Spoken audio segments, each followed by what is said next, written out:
Breathing क्या होता है?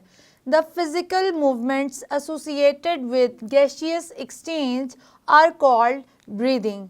ठीक है, वो तमाम फिजिकल मूवमेंट जो एसोसिएट करती हैं आपके गैसियस एक्सचेंज के साथ, उसको हम ब्रीदिंग कहते हैं। तो फर्स्ट ऑफ ऑल हम डिस्कस करते हैं इंस्पायरेशन क्या होता है।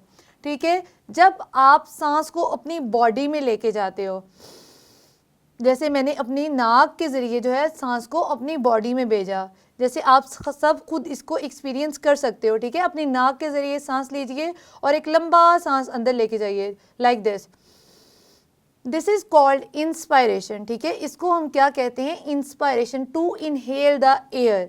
ठीक है, अब इस प्रोसेस में होता क्या है, हमारी जो रिब्स के मसल होते हैं वो कॉन्ट्रैक्ट करते हैं और हमारी जो रिब्स हैं वो अपवर्ड मूव करती हैं, रेज हो जाती हैं, जैसे कि तो हमारी रिब जो है वो अपवर्ड मूव कर गई। ठीक है,